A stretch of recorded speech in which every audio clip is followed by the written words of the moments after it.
할렐루야. 수요 예배 오신 성도님들을 주님의 이름으로 환영하고 축복합니다.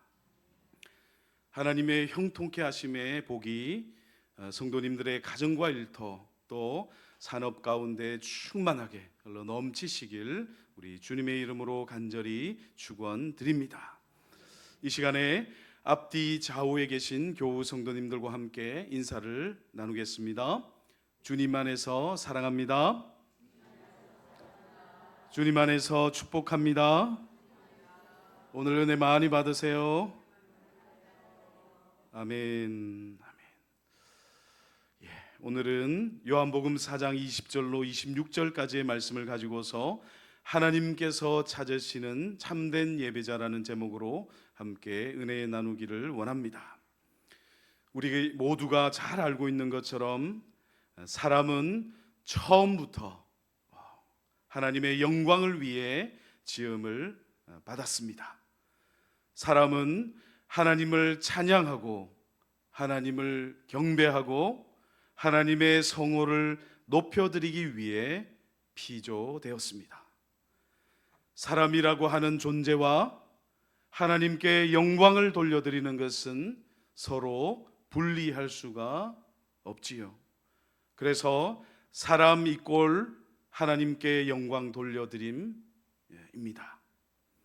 그래서 이사야 43장 7절 말씀에는 이렇게 기록되어 있습니다. 우리 한 목소리 읽어보실까요? 같이 읽습니다. 시작.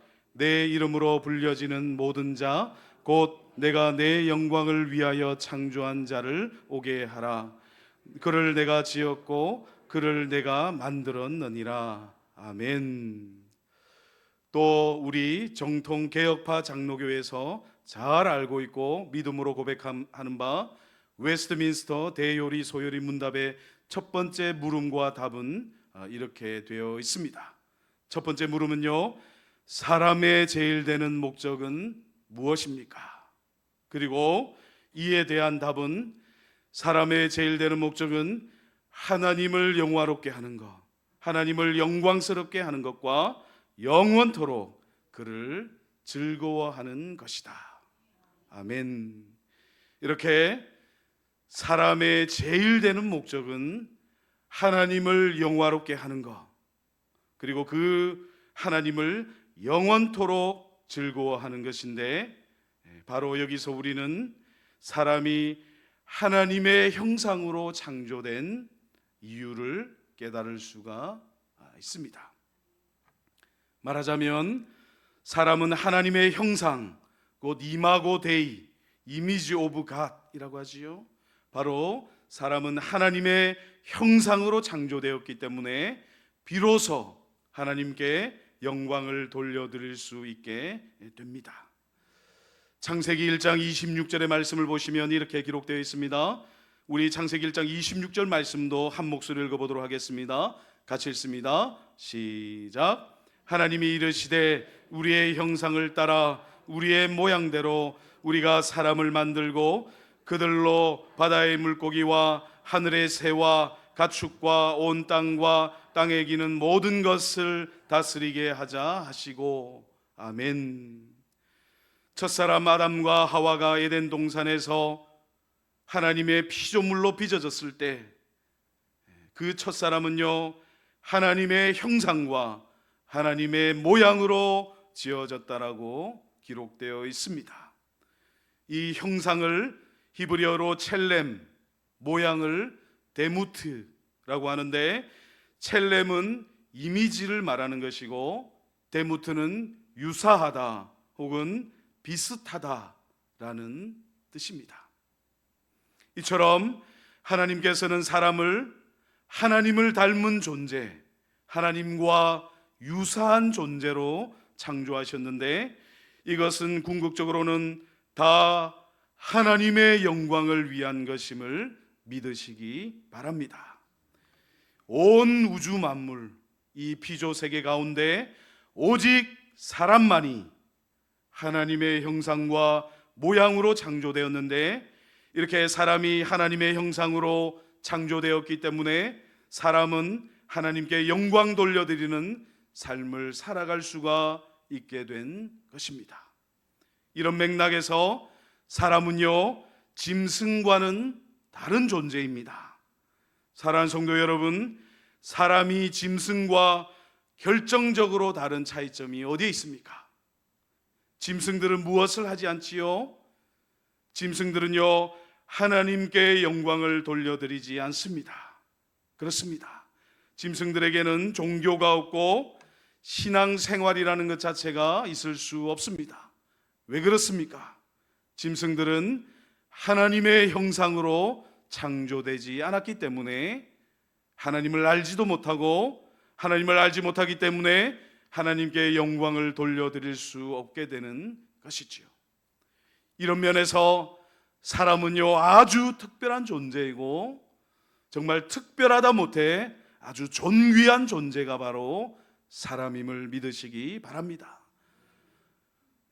이 영적인 피조물인 천사에게도 허락되지 않은 하나님의 형상으로 지음받은 유일한 피조물, 창조물이 바로 사람이기 때문에 사람은 정말 특별한 존재이고 이 피조 세계 가운데 존귀한 존재임을 신비에 새기시기 바랍니다. 정리하면 하나님의 형상으로 빚어진 하나님을 닮은 존재인 사람은 하나님께 영광 돌려드리는 것이 그 존재 목적인 존귀한 존재들인데, 그럼 이 사람은요, 구체적으로 무엇을 통해 하나님께 영광을 돌려드리게 됩니까? 네, 사람은 다름 아닌 바로 예배를 드림으로써 하나님께 영광을 돌려드릴 수 있게 됩니다. 그래서 하나님께 예배 드리는 행위 그 자체가 사람이 살아가는 이유이고 사람이 이 땅 가운데 존재하는 목적이라고 할 수 있습니다. 사랑하는 성도 여러분, 우리가 이 땅을 왜 살아갑니까? 우리가 이 땅을 살아가는 이유가 어디에 있습니까?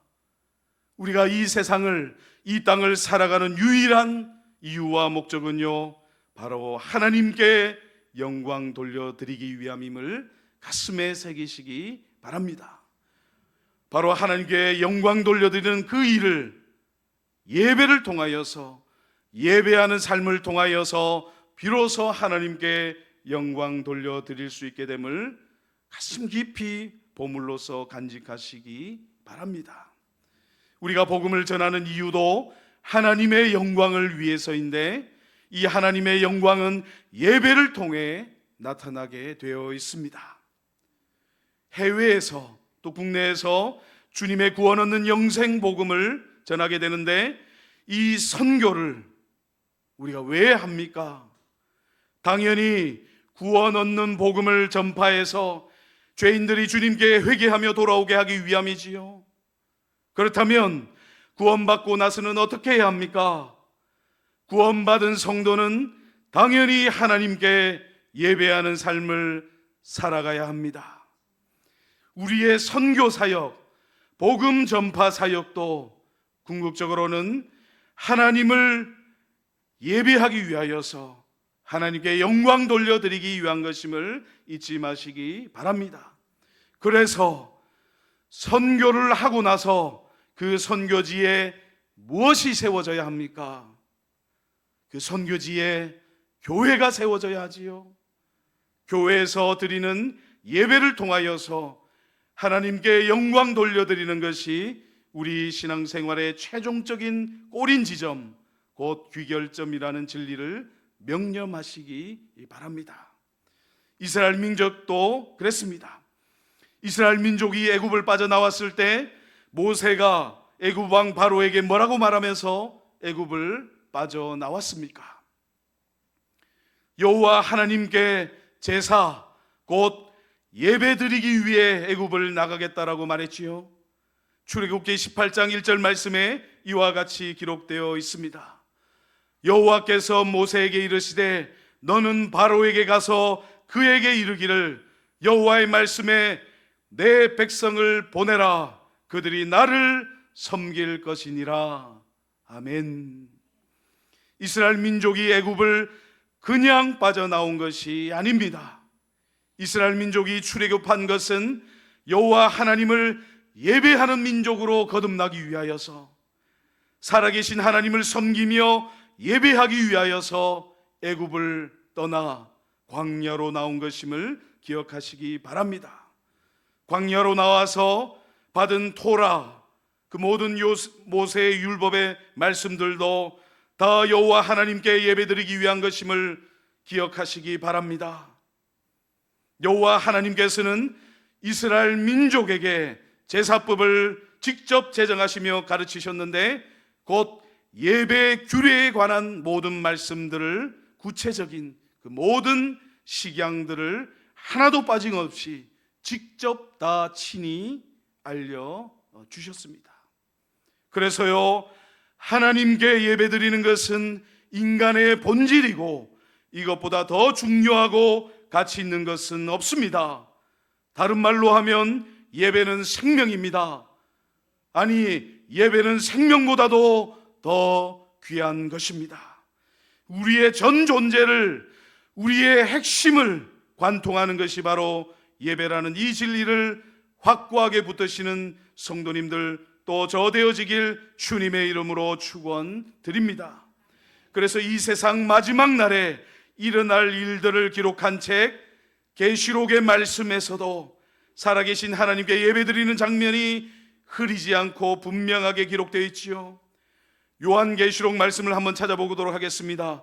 요한계시록 4장 13절 말씀에 이와 같이 기록되어 있습니다.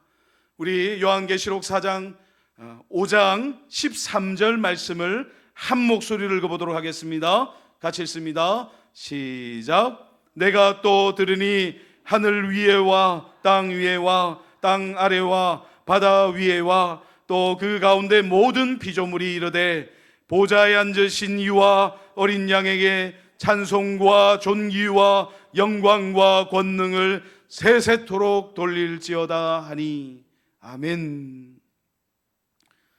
사랑하는 성도 여러분, 이제 우리가 거룩하신 하나님과 저 영원한 천국에서 함께할 그 영원의 시간,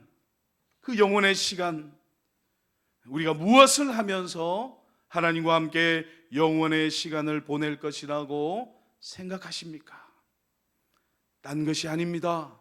우리는 하나님을 예배하는 그 영원한 시간을 보내게 될 것입니다. 천국에서 우리는 하나님을 영원토록 예배하게 될 것입니다. 할렐루야. 예배가 이토록 중요한 것인데, 이제 우리가 함께 읽은 본문 말씀에는 예배에 관해 대화하시는 우리 주님과 한 사마리아 여인이 등장하고 있습니다. 요한복음 4장 6절로 7절 말씀을 보시면 우리 주님께서 사마리아 여인에게 먼저 말을 걸고 있는 장면을 찾아볼 수 있습니다. 본문 6절로 7절 말씀을 제가 봉독해 드립니다. 거기 또 야곱의 우물이 있더라. 예수께서 길 가시다가 피곤하여 우물 곁에 그대로 앉으시니 때가 6시쯤 되었더라. 사마리아 여자 한 사람이 물을 기르러 왔음에 예수께서 물을 좀 달라 하시니, 이 사마리아 여인은 사마리아 사람인 자신을 끓이지 않고 말을 걸어온 예수님을 의아하게 생각했을 것입니다. 왜냐하면 옛날부터 유대인들은 사마리아 사람들을 부정하게 여기고 상종하는 것을 꺼려했기 때문입니다. 왜 그렇게 된 것인지 역사를 조금 되짚어 보게 되면요, 솔로몬의 아들 르호보암 왕 때 이스라엘 백성들은 르호보암의 폭정으로 인해 고통 속에서 신음하게 됩니다. 그런데 르호보암의 폭정이 너무 심했기 때문에 이를 견디다 못한 10개 지파 사람들이 뭉쳐서 북이스라엘로 갈라져 나가게 되지요. 그래서 남쪽에는 유다 지파가 남게 되고, 결국 이스라엘 통일 왕국은 남유다와 북이스라엘로 분단되어지게 됩니다. 남유다의 중심지는 예루살렘이었고 북이스라엘의 중심지는 사마리아였지요. 이때 북이스라엘은 예루살렘 성전을 본따서 사마리아 땅 그리심산에 별도의 성전을 세웠습니다. 믿음의 조상 아브라함이 약속의 땅을 향해 가던 중 최초로 제단을 쌓고 여호와 하나님을 예배한 곳이라고 말해지는 곳, 아브라함이 이삭을 바친 곳이라고 주장했던 바로 그곳, 멜기세덱이 아브라함에게 나타난 곳이라고 주장되는 바로 그곳에 북이스라엘 사람들이 그들만의 성전을 따로 세운 것이지요. 그러고 나서 이 그리심산이 하나님을 만날 수 있는 유일한 합법적인 원조라고 주장하게 됩니다. 이런 북이스라엘 사람들로 하여금 제사 드리러 남유다 예루살렘으로 가는 것을 원천적으로 봉쇄하기 위한 조처였습니다. 또 북이스라엘 사람들은 이방인들, 특히 아수르 사람들과 강제로 결혼하는 일이 벌어지게 되지요. 그래서 한때 선민이라 자부했던 그들의 혈통은 점차로 섞여지게 됩니다. 이렇듯 남유다와 북이스라엘은 정치적으로나 종교적으로나 혈통적으로 너무나도 다른 길을 걸어가게 된 것이지요. 그런데 지금 유대인이었던 예수님께서 한 사마리아 여자에게 말을 걸고 있는 것입니다. 이 여자가 얼마나 어리둥절했겠습니까? 아니, 유대인이, 그것도 남성이 나에게 말을 걸다니. 이뿐 아니라 5번씩이나 남편으로부터 버림받고 지금은 남편도 아닌 사람과 동거하고 있다는 이 사마리아 여인의 은밀한 수치도 우리 주님께서는 훤히 다 꿰뚫어 보셨습니다. 이 때문에 사마리아 여인은 예수님께서 보통 사람이 아니라 바로 하나님께서 보내신 선지자임이 틀림없다는 그런 확신에 도달하게 되지요. 일단 우리 주님께서 선지자이시라는 마음의 확신이 들자마자 이 사마리아 여인은 예수님께 곧바로 종교적인 물음을, 신앙적인 물음을 던지게 됩니다. 요한복음 4장 20절 말씀을 같이 한번 읽어보도록 하겠습니다. 요한복음 4장 20절 말씀입니다. 시작. 우리 조상들은 이 산에서 예배하였는데 당신들의 말은 예배할 곳이 예루살렘에 있다 하더이다 라고 예수님께 말하며 대화의 주제를 이제 종교적인 신앙적인 대화가 이루어지게 됩니다. 꽁꽁 숨겨두었던 자신의 수치와 죄가 우리 주님의 말씀의 빛 가운데 드러나자 이 여인은 자신의 죄와 수치를 사함받고 또 깨끗하게 씻어버리고 싶었을 것입니다. 희생 제물이라도 드려서 죄사함을 받고 싶었을 것입니다.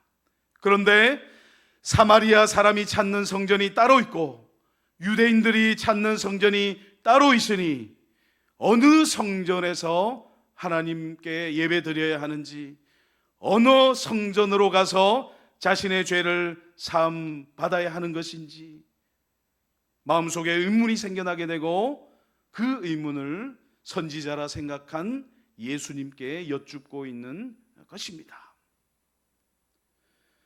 사마리아 사람이 찾는 성전이 따로 있고 유대인들이 찾는 성전이 따로 있으니 어느 성전을 하나님께서 인정하시는지, 사마리아의 그리심산 성전이 옳은 예배 처소인지, 시온산 예루살렘 성전이 합당한 예배 처소인지, 어디서 예배를 드려야 하는지, 죄 때문에 하나님과 끊어진 그 관계를 다시금 회복할 수 있는지, 어디로 가야 하는지를 지금 주님께 여쭙고 있는 것이죠.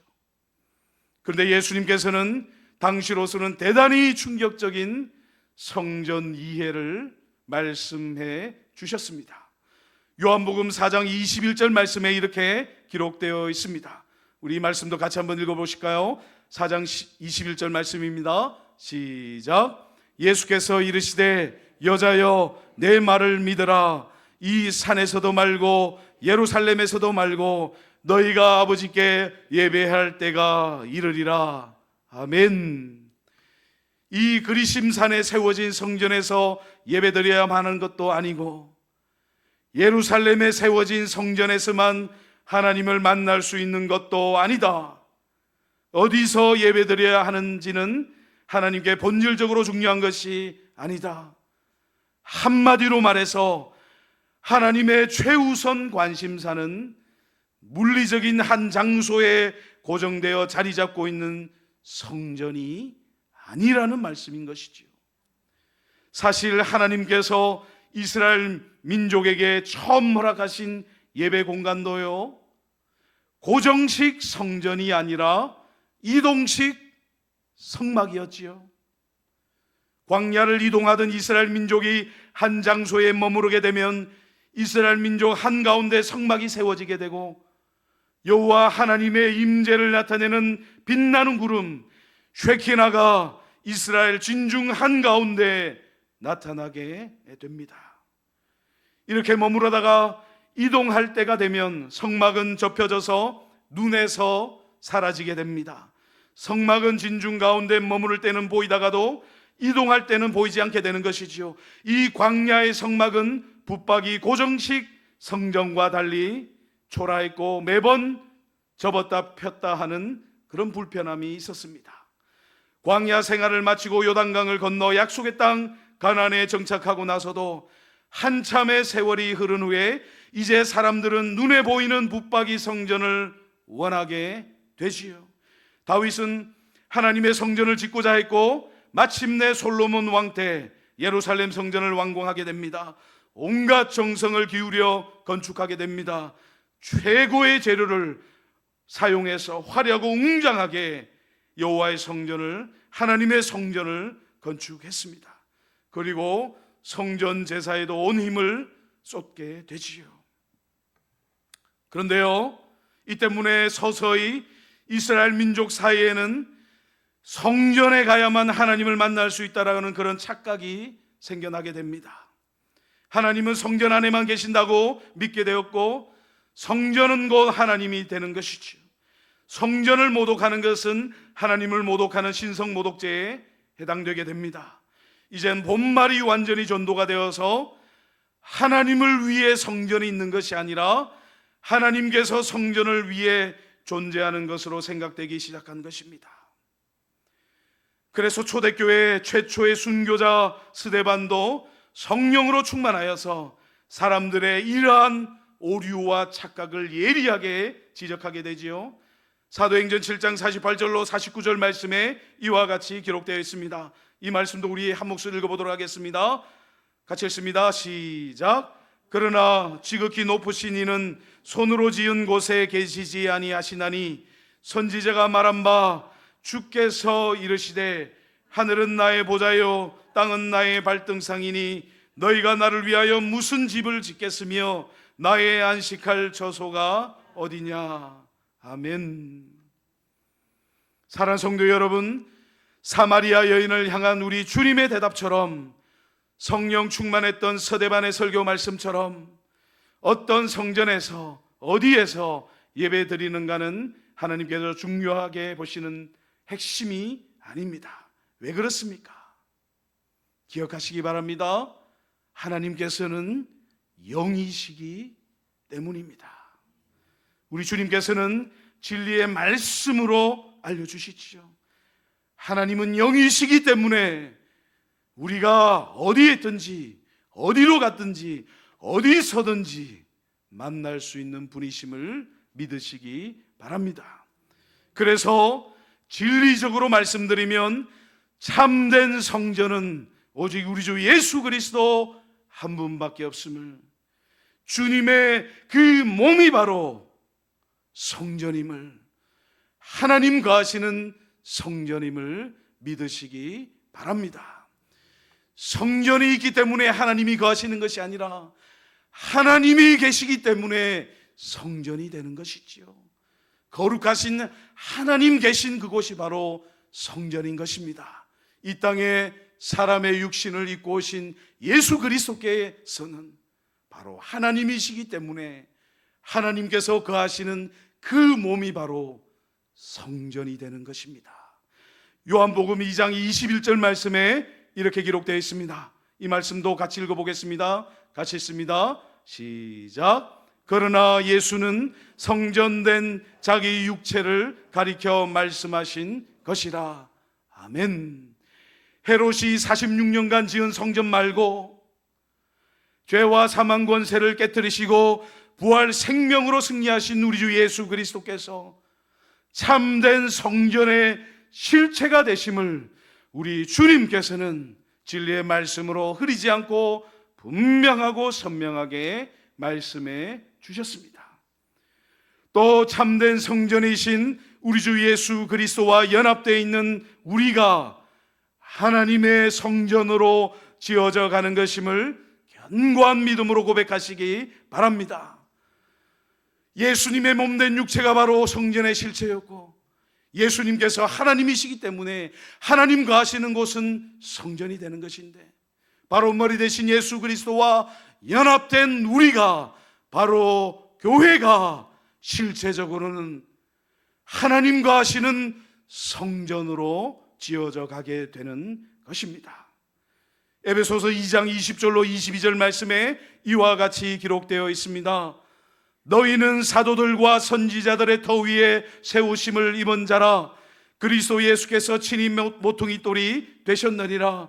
그의 안에서 건물마다 서로 연결하여 주 안에서 성전이 되어가고, 너희도 성령 안에서 하나님이 거하실 처소가 되기 위하여 그리스도 예수 안에서 함께 지어져 가느니라. 아멘. 사랑하는 성도 여러분, 예수님을 믿는 우리 모두가 거룩하신 하나님, 빛 대신 하나님 구하시는 성전으로서 바로 교회임을 믿으시기 바랍니다. 이것이 바로 창세로부터 만대로부터 감추어온 교회의 영광인 것이지요. 우리 주님께서 말씀하셨죠. 두세 사람이 어디서든 모여서 예배드리게 되면 우리 주님께서 그곳에 함께 하시며 그 예배를 받으십니다. 그렇다면 하나님께서 중요하게 보시는 것이 무엇이겠습니까? 그것은요, 외양이 아니라, 겉모습이 아니라 바로 우리의 마음 중심에 우리가 어떤 자세와 태도로 하나님 앞에 예배드리는가 하는 그것만이 중요한 것임을 신비에 새기시기 바랍니다.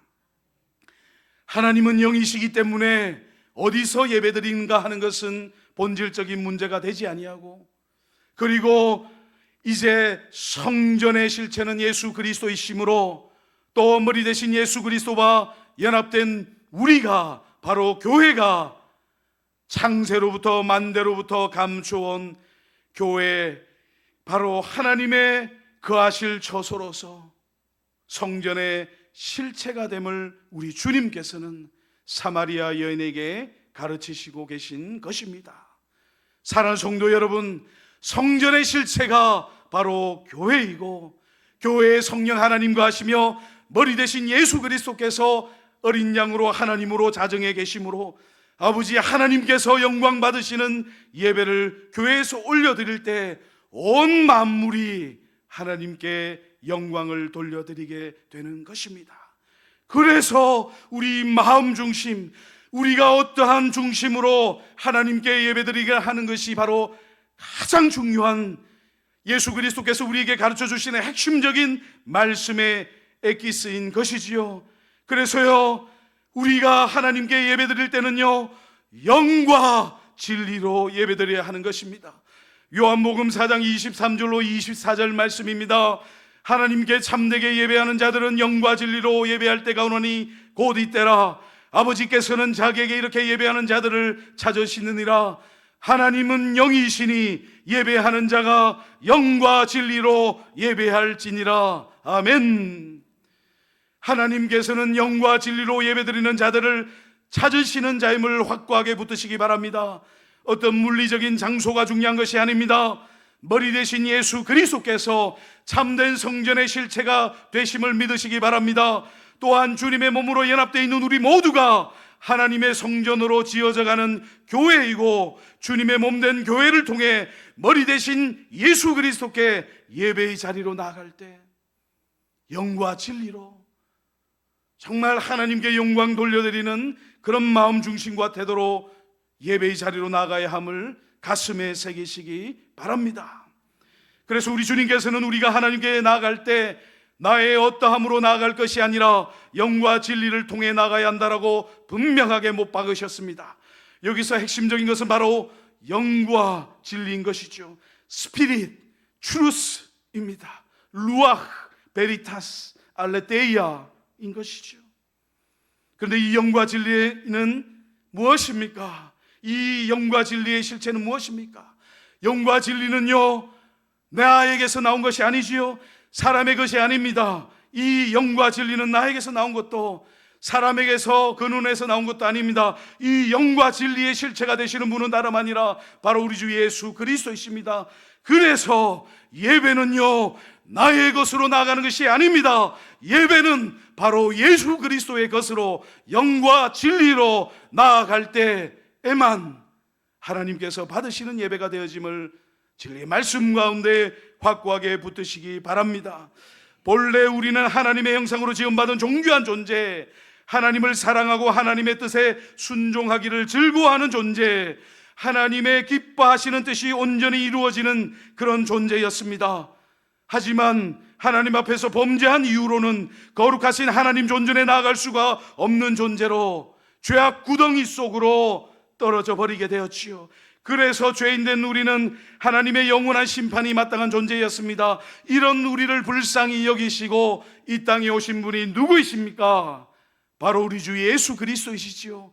은혜와 긍휼과 자비가 풍성하신 주님께서 날 사랑하사 날 대신하여 십자가를 지심으로 인하여 나의 모든 죄를 대속해 주셨습니다.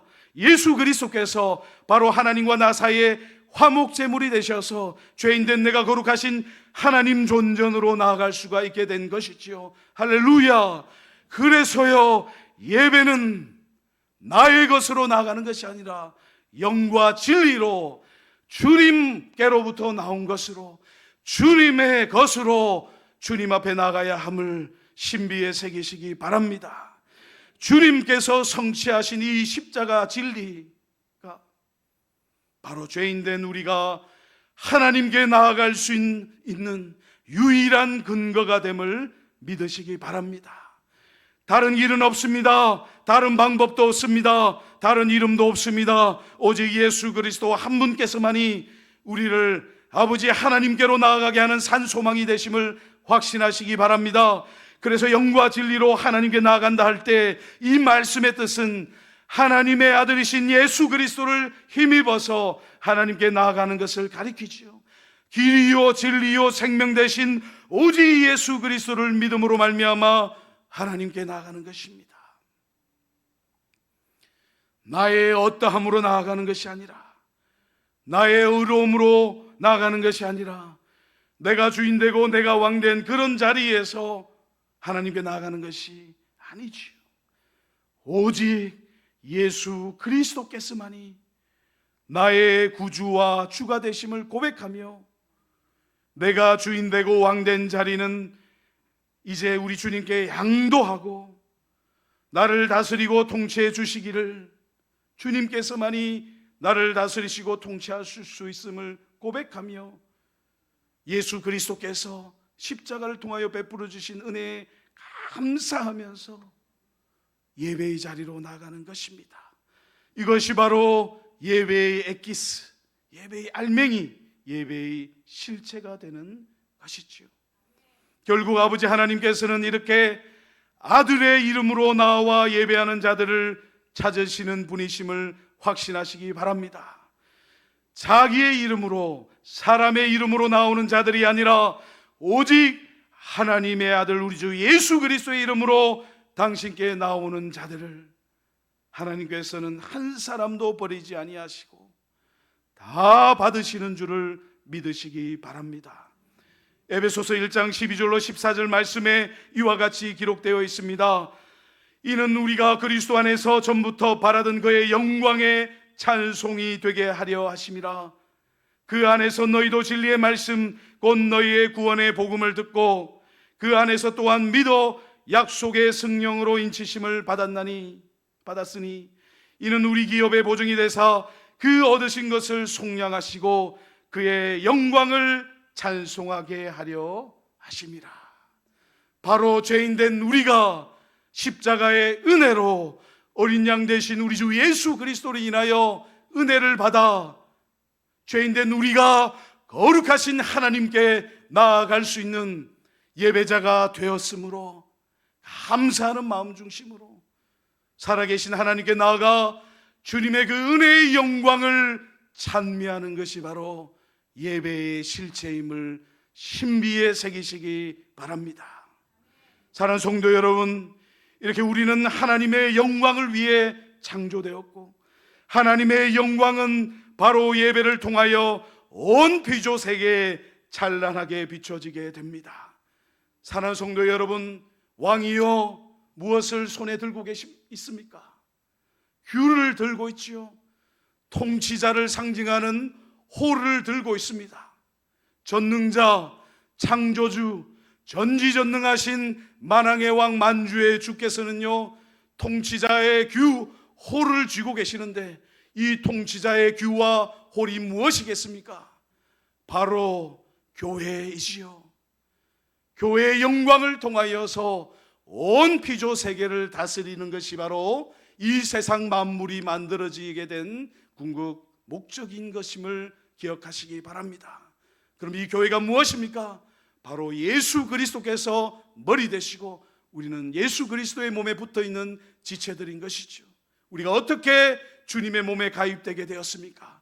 바로 예수 그리스도의 은혜로 인하여서, 십자가의 은혜로 인하여서 우리가 주님의 몸이 되었고, 주님의 몸이 바로 교회이고, 이 교회가 여호와 하나님의 손에 붙들린 통치자의 규 홀이 되어서 이 교회를 통하여서 온 피조 세계에 하나님의 영광이 선포됨으로 인하여 온 피조 세계를 하나님께서 다스리시고 통치하시는 것이 바로 이 세상 만물이 만들어지게 된 궁극 이유와 목적이 된다는 것을 기억하시기 바랍니다.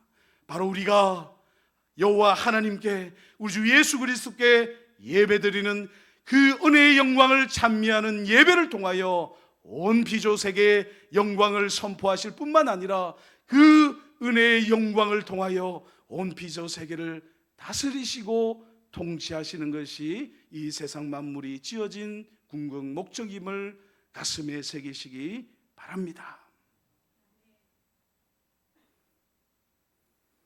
우리는 하나님을 예배하는 존재로 지음받았음을 잊지 말아야 합니다.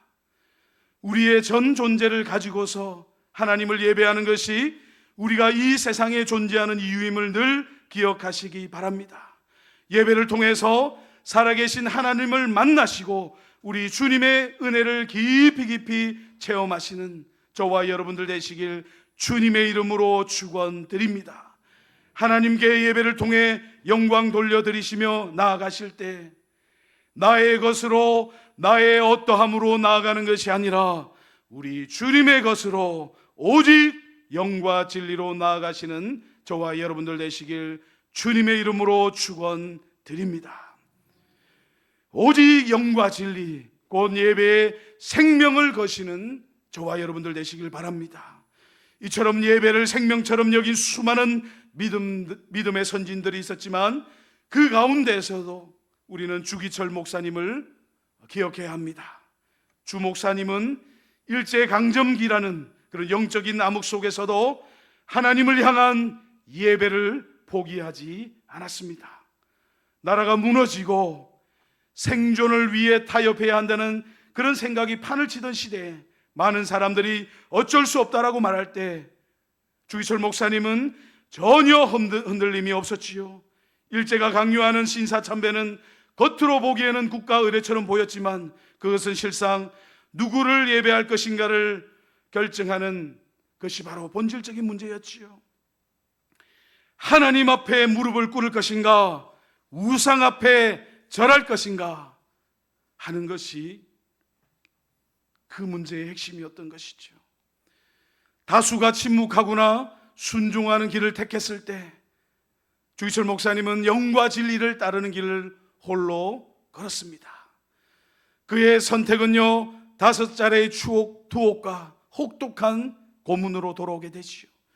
사람의 몸으로는 도저히 버틸 수 없는 수준의 고문이 이어지게 되고 주기철 목사님 그 고통 속에서 오직 하나님 한 분만을 예배하고자 하는 그 신앙을 꺾지 않았습니다.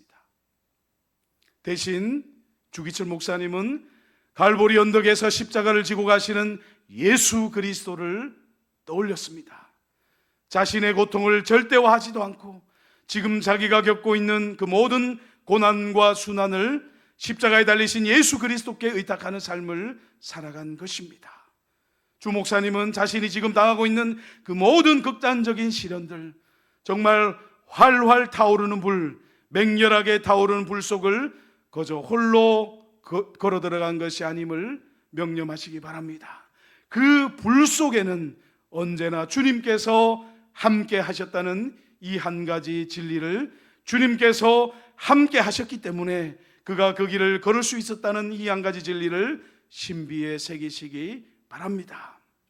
주 목사님은 자기 고통 그 자체를 숭배하거나 순교하는 것을 목표로 삼거나 무슨 영웅 심리로 그 길을 걸어간 것이 아니라 그 무엇으로도 포기할 수 없는 것에 대한 분명한 기준을 가지고 결단하는 마음 중심으로 일사각오의 정신으로 그 길을 걸어갔음을 잊지 마시기 바랍니다.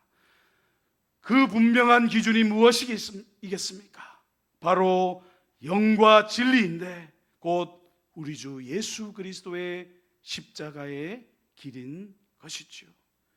사랑하는 성도 여러분, 여러분들은 무엇을 기준을 삼고 하나님께 나아가고자 하십니까? 우리는 십자가를 말하면서 여전히 두려움 가운데 세상과 타협하고 순응하는 안전한 삶을 추구하고 있지는 않습니까? 영과 진리로 드리는 예배가 곧 십자가의 길을 걷는 것인데, 하나님의 은혜의 영광을 찬미하는 길인데, 우리는 십자가를 고백하면서도 실제 삶에 있어서는 십자가 길이 아니라 편한 길을 택하면서 살아가고 있지는 않습니까? 십자가의 길을 걷지 않는 삶은요, 예배자의 삶이 될 수가 없음을 기억하시기 바랍니다. 하나님께서는 우리가 올려드리는 예배를 통해 영광을 받으시는 분이심을 확고하게 붙드시기 바랍니다. 하나님의 아들 우리 주 예수 그리스도께서 바로 십자가 골고다 해골의 곳에 못 박히심으로 아버지 하나님께 영광의 예배를 올려드리셨습니다. 주기철 목사님도 바로 이 세상 그 어떠한 세력에 의해서도 꺾이지 않는 이 세상의 가장 강력한 세력인 죄와 죽음조차도 꺾을 수 없는 주님의 십자가를 통해 아버지 하나님께 영광의 예배를 올려드렸습니다. 우리 모두는 그리스도인들인데요, 바로 그리스도이신 우리 주님께서 걸어가신 그 십자가의 길을 함께 걸어가는 사람들임을 확신하시기 바랍니다. 예수 그리스도께서 어떠한 자리에서 나를 건져내 주셨는지, 예수 그리스도께서 십자가의 길을 걸어가심으로 인하여서 골고다 그 십자가에 못 박혀 죽으심으로 우리에게 구원의 은혜의 선물을 주셨음을 뼈에 사무치도록, 가슴에 사무치도록, 하늘에 사무치도록 깨달은 그 사람은 바로 은혜의 영광을 찬미하며 십자가의 길을 가게 되고 그 십자가의 길을 걸어감을 통하여 하나님께 영광의 예배를 올려드리게 되는 이 한 가지 영적인 진리를 가슴에 보물로서 품으시기 바랍니다. 하나님의 아들이신 우리 주 예수 그리스도께서 십자가를 통해 아버지 하나님께 영광의 예배를 드리신 것처럼 우리도 주님의 십자가를 통해 아버지 하나님께 영광의 예배를 올려드리게 되길 간절히 소원합니다. 사랑하는 성도 여러분, 영과 진리로 예배하는 자, 하나님의 아들 우리 주 예수 그리스도의 십자가를 통해 나아오는 자들을 하나님께서는 반드시 찾으시는 분이심을 믿으시기 바랍니다. 하나님의 아들 우리 주 예수 그리스도의 이름으로 나오는 자들을 통해 바로 십자가의 영광을 통해 은혜의 영광을 찬미하며 온 피조 세계에 아들을 통하여서 또 아들을 예배하는 자들을 통하여서 교회의 영광을 통하여서 온 피조 세계를 다스리시고 통치하시는 분이 바로 주님이심을 기억하시기 바랍니다. 바로 우리가 올려드리는 영광의 예배를 통하여 온 세상 가운데 하나님의 영광을 드러내고자 하시는 것이 바로 아버지의 뜻임을 가슴 깊이 새기시고 사나 죽으나 오직 예수 그리스도 한 분만을 붙드시고 영과 진리로 드리는 예배의 자리로 나아가시는 저와 여러분들 모두가 되어지시길 주님의 이름으로 축원드립니다. 함께 기도 드리시겠습니다.